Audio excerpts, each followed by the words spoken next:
Hola gente de YouTube. ¿Cómo les va? ¿Cómo están? Después de un arduo y cansador día de trabajo, me relajo un poquito con un poco de brebaje y bueno, decidí hacer la segunda parte del video sobre la Torre Oscura, en el cual vamos a tratar de darle una pequeña guía a aquellos que no están muy ávidos o que no conocen mucho la bibliografía y la literatura de Stephen King, y sobre todo a aquellos lectores que todavía no han incursionado en la Torre Oscura. Les voy a dar una apreciación personal, un consejo personal.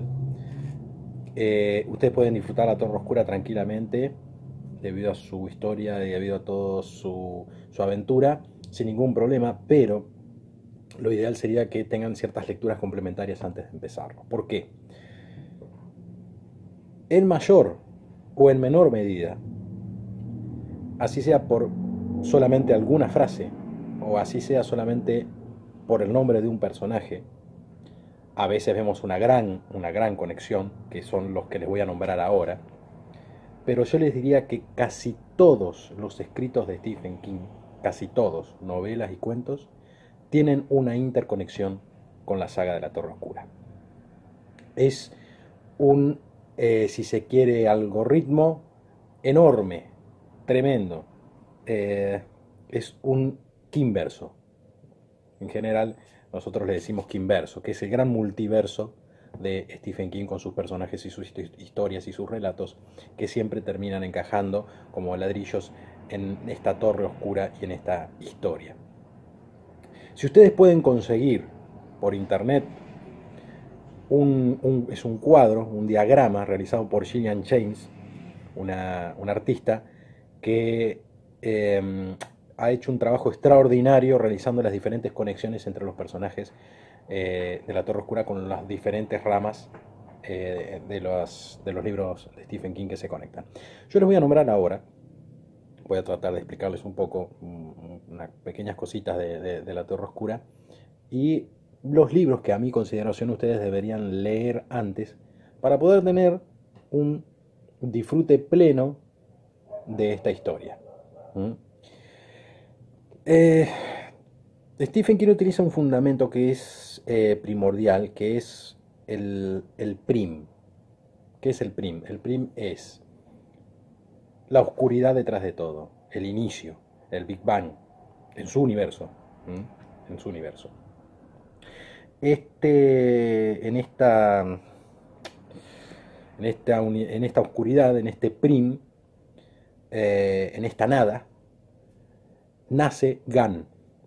Gan es en esta especie de mundo, sería el equivalente a Dios, digamos, o a un Dios. A Dios más que nada. Eh, pero no solo es una idea metafísica, sino que también física. En cuanto a física, digamos que lo representa la Torre Oscura. Pero no es solamente una torre hecha de piedra, sino que metafísicamente la Torre Oscura funcionaría como un dios. Es algo un poco al aire que se lo explica así, si no han leído la saga, pero estoy tratando más o menos de guiarlo. Eh, Aparece un personaje que es Maturín la Tortuga, que nosotros lo vamos a ver en la Torre Oscura. No les estoy spoileando nada porque les estoy hablando de personajes sueltos, que también aparece en una gran novela, que creo que sería, no sé si la primera, pero una de las novelas que tendrían que leer, que es It. ¿Eh? Maturín la Tortuga es la gran enemiga de Pennywise, del personaje de It. Eh, ¿Qué es lo que tenemos nosotros? O sea, tenemos los héroes que yo se los expliqué en el video anterior, tenemos a Roland, que es el principal, y todos los diferentes personajes que lo siguen. ¿Quién está enfrente? El Rey Carmesí. El Rey Carmesí está nombrado en la Torre Oscura y en realidad se lo nombra en muy diversos libros de Stephen King a este personaje. Eh, ya les dije una, It, ¿no es cierto? Bueno, les nombro otra, El misterio de Salem's Lot.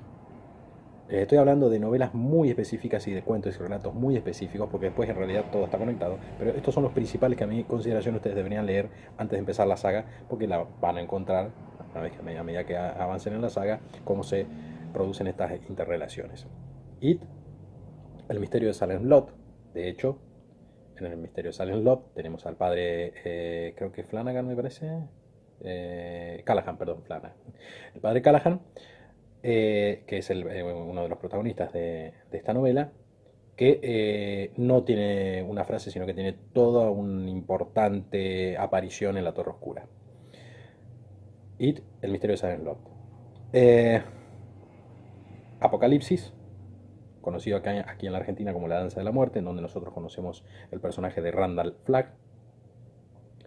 Los Ojos del Dragón, la única novela que Stephen King escribe porque su hijo le decía que no podía leer sus novelas, entonces él escribe específicamente esta gran aventura, y en donde nos enteramos que Randall Flagg puede viajar entre universos. Van tomando nota. It, Silent Lot, Apocalipsis, Los Ojos del Dragón. Son cosas que realmente tienen que leerlo porque tienen mucha importancia en la Torre Oscura. La niebla. De hecho, en la Torre Oscura se hablan de diferentes universos y diferentes mundos y de una línea que hay entre esos universos en los cuales aparecen ciertas criaturas que, bueno, muchos dicen que son las que aparecen en la niebla. Casa Negra y el Talismán, que son en realidad es el Talismán y Casa Negra, ¿no? Donde nos enteramos también de que hay diferentes mundos y donde Jake Chambers, que es uno de los personajes principales de esta saga, termina teniendo mucha importancia también a su vez en la Torre Oscura al tener una determinada relación. Perdón, Jake Chambers es de la Torre Oscura. Jake Sawyer es el del Talismán y Casa Negra, una relación con Jake Chambers, que es uno de los personajes de la Torre Oscura. Tenemos por ahí, digamos, como datito, que Stephen King maneja el personaje del vampiro psíquico, que nosotros lo tenemos mucho más calcado y mucho más fresco con It. It es un determinado monstruo, no es el único de su especie. De hecho, en la Torre Oscura vuelve a aparecer un personaje similar que se llama Dándelo. Algunos dicen que Dándelo, digamos, es Pennywise, y Stephen King ha negado totalmente eso. Stephen King ha dicho que pertenece a una misma especie, nada más, en ese universo loco de la Torre Oscura. Les tengo que hablar de otro libro muy importante. O sea, les vuelvo a repetir, en libros y cuentos nosotros vamos a tener infinitas referencias. Hay un cuento que él sacó en Todo es Eventual, en un libro de cuentos, que se llama Todo es Eventual, en donde también tenemos unos datos muy importantes a tener en cuenta para comprender completamente la saga de la Torre Oscura. Hay otro cuento que es Corazones en la Atlántida, en donde el personaje de Ted Rotigan no solo aparece en la Torre Oscura, sino que tiene una importancia clave y lleva sus buenos capítulos, su personaje.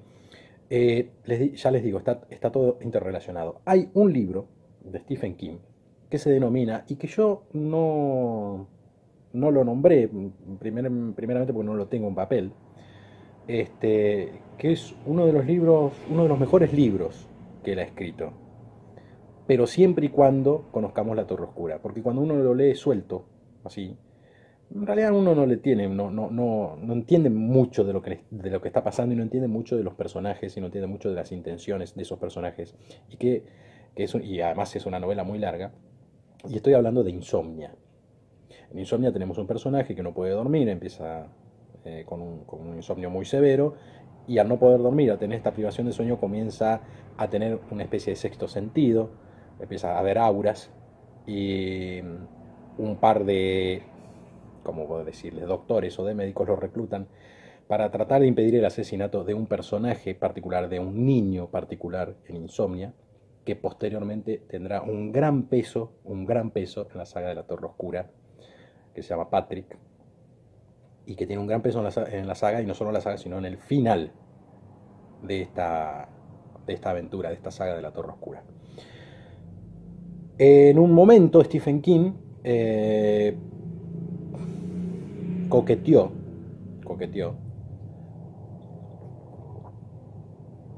con Internet. Hizo La Planta, que era pago, digamos, los capítulos los iba alargando. Hace poco él sacó El Bazar de los Malos Sueños. En El Bazar de los Malos Sueños no es un libro nuevo de cuentos, yo ya lo he dicho, sino que es simplemente una antología reuniendo todas esas cosas sueltas que Stephen King por ahí hacía y que no tenían una edición determinada. Eh, Uno de esos cuentos o novela corta fue U-R, en donde él toma como protagonista a un profesor quien adquiere un ebook. Pero este ebook tiene la particularidad de contar historias, o más bien la historia, de determinados mundos, determinados universos, teniendo diferentes finales. Por darles un ejemplo, a John Kennedy no lo matan. Por darles un ejemplo, Shakespeare escribe dos obras más, no conocidas, porque son conocidas en ese universo, y este profesor toma conexión con ese book reader. Detrás de todo esto, detrás del book reader, detrás del trabajo que realiza el personaje de todo ese eventual, detrás de los zampones con chaquetas amarillas que persiguen a Ted Brotigan, hay una especie de sociedad, hay una especie de conjunto, una especie de empresa, una especie de corporación que trabaja para los intereses de un determinado personaje de la Torre Oscura. Y que inclusive nosotros vemos esos personajes por ahí desperdigados en formas muy sueltas. En Wick 8, por ejemplo, un auto abandonado que tiene mucha maldad dentro, es abandonado por un ampón con chaqueta amarilla. O sea, es a esas conexiones que por ahí son muy chiquitas, son muy pequeñas. Tenemos miles y miles y miles y miles de referencias. Y para contarlas a todas es imposible. En un determinado momento en la Torre Oscura aparece un personaje que se llama Bill el Tartaja. Bill el Tartaja es, como le decían a uno de los principales personajes en la novela It, que después se hace novelista. Son muchísimas cosas. El retrato de Ross Mader también tiene referencias. Por decirle, bueno, Cujo, La Zona Muerta, la novela 22-11-63. Son tantas las referencias que ya les vuelvo a repetir, por ahí son muy chiquitas, son leves. Pero esos libros que yo les nombré, podríamos agregar Desesperación, y podríamos agregar Tommy Knockers, y podríamos agregar Ojos de Fuego, tienen siempre alguna referencia. Los principales son los que les nombré al principio, para poder disfrutar a pleno la novela, para poder tener y recordar, ah, miren, esto se conecta con esto otro y con esto otro. Pero les vuelvo a repetir, a medida que nosotros leamos un cuento, un relato, una novela cortita, sacando los que yo les nombré, los que les acabo de nombrar, vamos a ver pero constantemente referencias que conectan, ya sea con la Torre Oscura, con personajes de la Torre Oscura, o con personajes interrelacionados en otras novelas. Es el Kingverso, el multiverso de Stephen King, en donde todo está absolutamente conectado, absolutamente todo está conectado. No sé si Stephen King, algunos dicen que sí, otros dicen que no, tenía pensado hacer ese universo. Lo que sí Stephen King seguro tenía pensado hacer era no contar historias aisladas, sino más bien tratar de interconectarlas en un solo mundo, en una sola aventura, no en un solo mundo, perdón, que sería la Torre Oscura. Es tan grato leer cuando uno, que ya ha leído un montón de veces a Stephen King, encuentra una referencia, por más mínima que sea, encuentra una referencia que se conecta con tal libro y con tal otro personaje, pero que en realidad también se conectaba con esto y con esto otro, que es un plus más a la literatura que realiza Stephen King. Les vuelvo a repetir, esto, lo que les estoy diciendo y lo que les estoy contando es una cosa totalmente muy superficial. Les estoy resumiendo específicamente un punto en particular, que es el tener ciertas lecturas complementarias para poder disfrutar bien la Torre Oscura. Sí o sí tienen que pasar por esos libros para ese aditamento, para ese plus. Pero es maravilloso cuando uno lee cualquier cuento o cualquier relato. Ya les vuelvo a repetir, creo que casi todos tienen referencia a algo y cómo se conectan entre sí. Bueno, gente, este es un video un poquito cortito. Quizás después ahonde ciertas relaciones entre los libros o los relatos y la Torre Oscura. Me siento un poco de rechazo a hacer eso. ¿Por qué? Porque voy a spoilearles las cosas. Si yo entro a contarles con lujo de detalles, cómo se interrelacionan los diferentes relatos o los diferentes cuentos o novelas con la Torre Oscura, ya sea por sus personajes o por las vivencias que tienen, voy a terminar espoleándoles cosas y no hay nada peor que eso, es como que les contara el final de cualquier película buena. Pero bueno, quería contarles eso y quería que tengan en cuenta esos escritos para tener leídos esos escritos y después sí arrancar con la Torre Oscura y les puedo asegurar que es muy diferente leer la Torre Oscura sin esas referencias que con las referencias y con esos libros o cuentos ya leídos. Muchísimas gracias por ver el video, muchísimas gracias a los chicos que han estado comentando. Sebastián, después tengo de Sevilla también un muchacho o chica, no entré todavía. Mandé el agradecimiento, pero no entré. Muchas gracias por tomarse el tiempo de ver el video, muchas gracias por sus comentarios, por los consejos también. Voy a intentar hacerlo periódicamente, no solamente, si han visto mis otros videos van a ver que no solamente hablo de Stephen King, sino que también tengo pensado hablar de muchas otras lecturas. Muchas gracias por el video, se los agradezco mucho, saludos para todos y bueno, nos veremos en algún próximo video. Adiós.